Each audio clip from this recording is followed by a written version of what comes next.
G'day, it's Oscar. We're up to question 11 in our challenge. This question comes from Helen, and she asked, in the context of video conference, quote unquote, the modern world of working for me, how, as a host, do I read the energy of the room? Unlike a physical environment, Oscar, it's difficult for me to get a sense of where the whole room is at. Do you have any tips? Thanks, Helen. The role of a host is critical. The host needs to notice the interaction and the energy of the participants and the group as a whole as well. So when it comes to listening to the group, Helen, three areas. Listen to yourself first as a host. Make sure that you're not getting distracted. Number two, make sure that the group participants are instructed to move from gallery view, which is typically the default view, into a view that's only on the active speaker. This will increase their focus and reduce their distraction. For you as a host, your role is to notice gallery view. So make sure you've got gallery view on. Now, if you want to get feedback and notice where the energy of the room is, ask for it. Here's a couple of really simple ways you can notice where the room's at. Number one, I always notice the webcam on to off ratio. Is everybody got their face showing or not?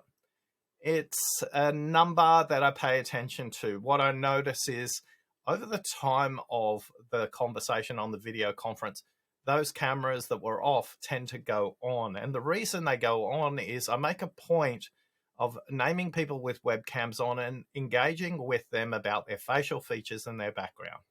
Once people notice that you as a host are reading their body language, the webcams will go on. So that's the first thing, Helen. Notice the ratio of webcams on to off. By the way, don't judge that ratio. All we want to do is increase it. For some people, it's just draining to look at their face.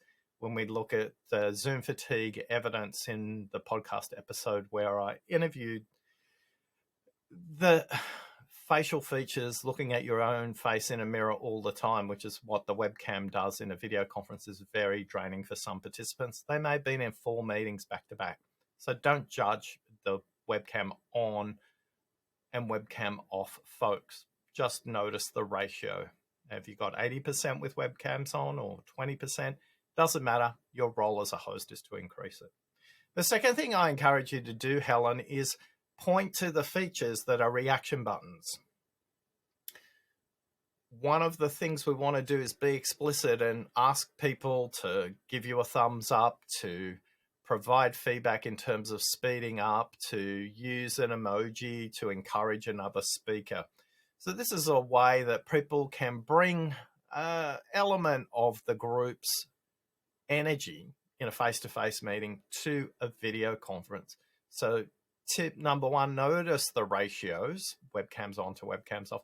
Tip number two, be directive and ask people to use the reaction buttons as we're going along. And again, encourage people who have, name them, notice them. Thanks so much, Helen, for encouraging Mary on the point you just made. Really appreciate it. The third thing to keep in mind, Helen, is you have peripheral vision, so you can look at the gallery as a whole rather than individuals. When you notice that group where the energy is at for the entire group, the next thing you can do is use some fairly simple techniques to engage people with the chat, to listen to where they're at. I pose questions at the beginning of a call. What color do you feel like? If you were a drink, what drink would you be? And these are ways for people to describe how they're feeling in the moment rather than the content of the meeting. So Helen, the first thing I would say for you is pretty easy, once you know how, to read the room on a video conference. If you're using Zoom, there's a feature there that allows you to turn on up to 49 faces in gallery view. The default is 25. All these tips, they're outlined in the ultimate guide to listening on a video conference. If you'd like to know more, visit oscartrimboli.com/video conference. It's all one word, oscartrimboli.com/video conference. And we provide very practical tips, not only for hosts to read the energy of the room, but also how to get the group to listen to each other. I'm Oscar Trimboli, and along with the Deep Listening Ambassadors, we're on a quest to create 100 million deep listeners in the world. You've given us the greatest gift of all. You've listened to us. Thanks for listening.